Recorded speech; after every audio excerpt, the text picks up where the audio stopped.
എന്തൊക്കെയുണ്ട് വിശേഷങ്ങൾ? എല്ലാവർക്കും സുഖം തന്നെയല്ലേ? ഞങ്ങളുടെ സുഖമായിരിക്കുന്നു. അപ്പോൾ ഓണം സ്പെഷ്യലായിട്ട് ഞാനിന്ന് വന്നിരിക്കുന്നത് ഒരു സൂപ്പർ സ്പെഷ്യൽ പായസമായിട്ടാണ്. അതായത് നമ്മുടെ എല്ലാവരുടെ പറമ്പിൽ കാണുന്ന ഒരു ഐറ്റം വെച്ചുള്ള പായസം. വേറെ ഒന്നുമല്ല, ചേമ്പിൻ്റെ താള് വെച്ചിട്ടുള്ള ഒരു പായസമാണ് കേട്ടോ. എത്ര പേർക്ക് അറിയാമെന്ന് എനിക്കറിയില്ല. എനിക്ക് റീസെൻ്റ് ആയിട്ടാണ് ഇതിനെക്കുറിച്ചുള്ള അറിവ് കിട്ടിയത്. അപ്പോൾ ഉണ്ടാക്കി നോക്കിയപ്പോൾ എല്ലാവർക്കും നല്ല ഇഷ്ടപ്പെട്ടു. അപ്പോൾ നിങ്ങൾക്ക് ഓണത്തിന് വേണ്ടി ഞാൻ കൊണ്ടുവരാമെന്ന് വിചാരിച്ചിട്ടാണ് ഈ റെസിപ്പി ആയിട്ട് ഞാൻ വന്നിരിക്കുന്നത്. വളരെ എളുപ്പമാണ് തയ്യാറാക്കാൻ. ആ സമയം ചേമ്പിൻ്റെ താളാന്ന് അറിയും കൂടി ഇല്ല. നിങ്ങൾ എന്തായാലും ട്രൈ ചെയ്ത് നോക്കാൻ മറക്കരുത് കേട്ടോ. അപ്പോൾ നമ്മുടെ ഓണം പ്ലേലിസ്റ്റ് നോക്കാൻ മറക്കരുത്. ഓൾമോസ്റ്റ് എല്ലാ റെസിപ്പീസും ഞാൻ സദ്യ റെസിപ്പീസ് പോസ്റ്റ് ചെയ്തിട്ടുണ്ട്. എല്ലാവർക്കും ഒരു അടിപൊളിയായ ഓണം ആശംസിക്കുന്നു. താമസിച്ചിട്ട് നമുക്ക് എങ്ങനെയാണ് രുചികരമായിട്ടുള്ള പായസം തയ്യാറാക്കാം എന്ന് നോക്കിയിട്ട് വരാം. ഓക്കെ, അപ്പോൾ നമുക്ക് ഓണം സ്പെഷ്യലായിട്ട് ഒരു സൂപ്പർ ആയിട്ടുള്ള പായസം തയ്യാറാക്കാം കേട്ടോ. അപ്പം അതിന് വേണ്ടി എടുത്തിരിക്കുന്നത് ഇതുപോലത്തെ താള് 5 എണ്ണ.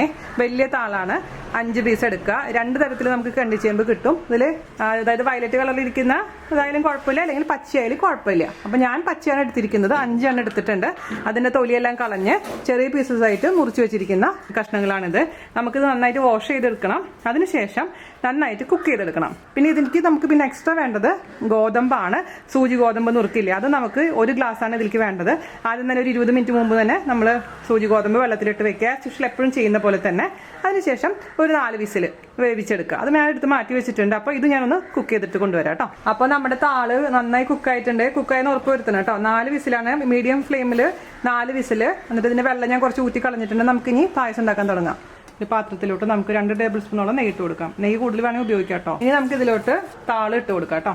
നെയ്യിലിട്ടതിന് ശേഷം ഒന്ന് വഴറ്റിയെടുക്കാം. ആ വെള്ളമൊക്കെ ഒന്ന് നന്നായി പറ്റട്ടെ കേട്ടോ. അതിനുശേഷം നമുക്ക് ഇതിലോട്ട് വേവിച്ച് വെച്ചിരിക്കുന്ന ഗോതമ്പ് ഇട്ട് കൊടുക്കാം. ഇതിന്റെ മെയിൻ താരം താളാണ്. ഗോതമ്പ് ജസ്റ്റ് ഒന്ന് അതിനെ എൻഹാൻസ് ചെയ്യാൻ വേണ്ടി മാത്രം ഇടുന്നതാണ് കേട്ടോ.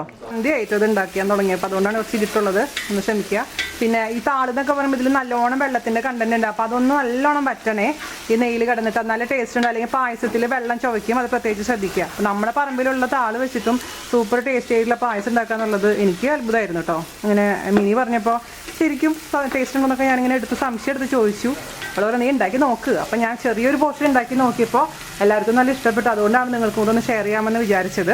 അപ്പോൾ ഇതിൻ്റെ വെള്ളം ഏകദേശം വറ്റിയിട്ടുണ്ട്. നമുക്ക് ഇനി ഇതിലോട്ട് ചേർത്ത് കൊടുക്കേണ്ടത് വേവിച്ച് വെച്ചിരിക്കുന്ന ഗോതമ്പാണ്. ഗോതമ്പിലത്തെ വെള്ളം കംപ്ലീറ്റ് ഞാൻ ഊറ്റിയിട്ടുണ്ടായിരുന്നു. ഗോതമ്പൊക്കെ നന്നായി കുക്കായിന്ന് ഉറപ്പ് വരുത്തണം കേട്ടോ.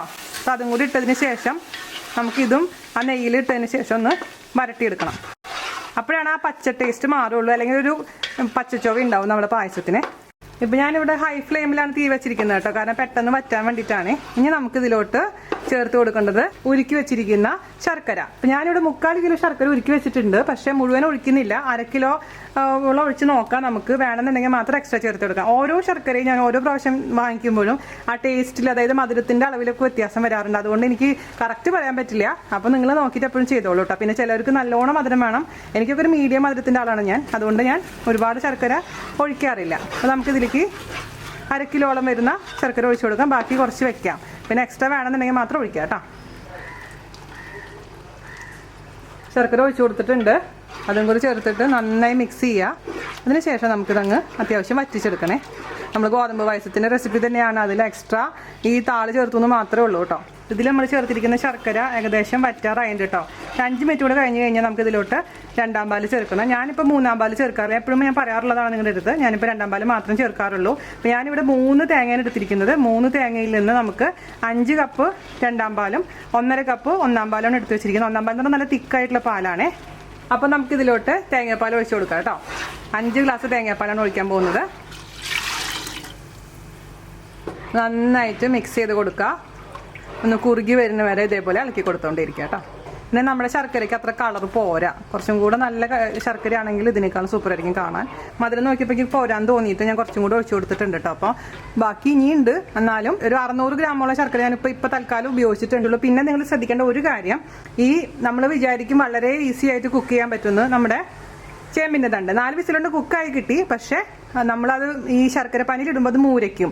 അപ്പോൾ നന്നായി കുക്കായെന്ന് ഉറപ്പ് വരുന്നതിന് ശേഷം മാത്രം ഇത് ശർക്കര പാനിയിലിട്ട് വഴറ്റാൻ പാടുള്ളൂ. അത് ശ്രദ്ധിക്കേണ്ട കാര്യമാണ്. അല്ലെങ്കിൽ നമ്മൾ വേവാത്ത പോലെ ഇങ്ങനെ കിടക്കും കേട്ടോ. അത് മാത്രം ശ്രദ്ധിച്ചാൽ മതി. സൂപ്പറാണ് സംഭവം കേട്ടോ. നമ്മളെപ്പോഴും ചെയ്യാറുള്ള പോലെ തന്നെ ഒരു നുള്ള് ഉപ്പ് ചേർക്കാൻ മറക്കരുത്. അപ്പോഴാണ് ആ മധുരം കറക്റ്റായിട്ട് ബാലൻസ് ആയി കിട്ടുള്ളൂ കേട്ടോ. അങ്ങനെ നമ്മുടെ ഇപ്രാവശ്യത്തെ പായസത്തിൽ ഉപയോഗിച്ചിരിക്കുന്ന നെയ്യിൻ്റെ പേരാണ് മുരല്യ. അങ്ങനെ ഞാൻ സാധാരണ നിങ്ങൾക്കറിയാമല്ലോ ഞാൻ നെയ്യിൻ്റെ ഫാനല്ല എന്നുള്ള കാര്യം. പക്ഷേ ഈ നെയ്യ് ഞാൻ ഉപയോഗിച്ച് നോക്കിയപ്പോൾ അതിൻ്റെ മൂടി തുറന്നപ്പോൾ തന്നെ നമ്മുടെ വീട്ടിലുണ്ടാക്കുന്ന നറു നെയ്യിൻ്റെ മണം എന്ന് പറയത്തില്ല, അതുപോലെ വാസന സൂപ്പറായിട്ടുണ്ടായിരുന്നു. എനിക്ക് നല്ല ഇഷ്ടപ്പെട്ടു. അതുകൊണ്ട് നിങ്ങൾക്കൊന്ന് ജസ്റ്റ് ഒന്ന് പറയാമെന്ന് വിചാരിച്ചിട്ടാണ്. അപ്പോൾ അത് ഇനി തൊട്ട് നമ്മുടെ ദുബായിലും ഒക്കെ അവൈലബിൾ ആയിരിക്കും, ലുലുവിലൊക്കെ കിട്ടും.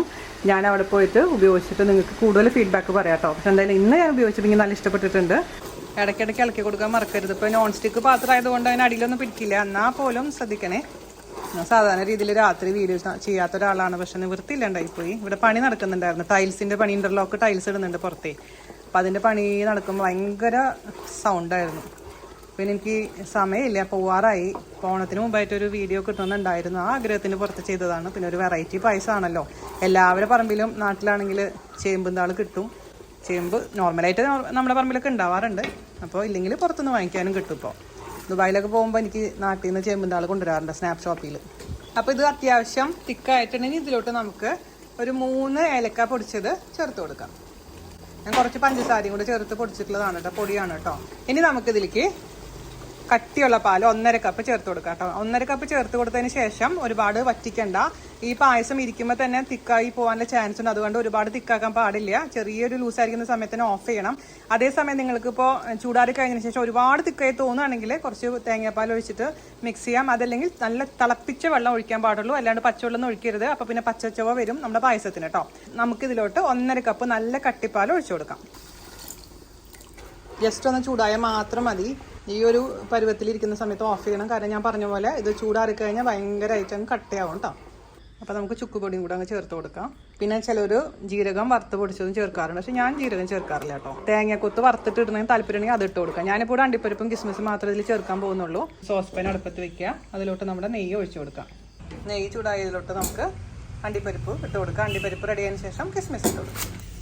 അപ്പോൾ അണ്ടിപ്പരിപ്പ് നന്നായിട്ട് ബ്രൗൺ കളർ ആയിട്ടുണ്ട്, നമുക്കത് പായസത്തിൽ ഇട്ട് കൊടുക്കാം. അതിലോട്ട് കുറച്ച് കിസ്മിസ് ഇട്ട് കൊടുക്കാം. ഞാൻ കഴിഞ്ഞ പ്രാവശ്യം വിഷുവിന് സദ്യ ഗോതമ്പ് പായസത്തിന്റെ സീക്രട്ട് പറഞ്ഞിട്ടുണ്ടായിരുന്നു, നിങ്ങൾക്ക് എത്ര പേർക്ക് ഓർമ്മയുണ്ടോന്ന് അറിയത്തില്ല. അതും കൂടെ ചേർക്കുകയാണെങ്കിൽ കേമായിരിക്കും. ഞാൻ കണ്ണനോട് വാങ്ങിക്കാൻ പറഞ്ഞിട്ടുണ്ട്, പക്ഷെ കിട്ടുമെന്ന് അറിയത്തില്ല, നോക്കാം. നമ്മുടെ കിസ്മിസും കൂടെ ഇട്ടങ്ങ് നല്ല വാസന നെയ്യ് കേട്ടോ. നന്നായി മിക്സ് ചെയ്യുക, നമുക്കൊന്ന് അടച്ച് വെക്കാം. അതിനുശേഷം നമ്മൾ കുടിക്കാം. അപ്പോൾ നമ്മുടെ സൂപ്പറായിട്ടുള്ള പായസം റെഡി ആയിട്ടുണ്ട്. ഇത്രയുള്ള പരിപാടി എല്ലാവർക്കും ഇഷ്ടപ്പെട്ടു എന്ന് വിചാരിക്കുന്നു. ഈ വെറൈറ്റി പായസം നിങ്ങൾ പരീക്ഷിച്ച് നോക്കിയിട്ട് അഭിപ്രായം പറയാൻ മറക്കരുത്. അപ്പോൾ mini, thank you so much ഈ റെസിപ്പി ഞങ്ങൾക്ക് ഇൻട്രൊഡ്യൂസ് ചെയ്ത് തന്നതിന് കേട്ടോ.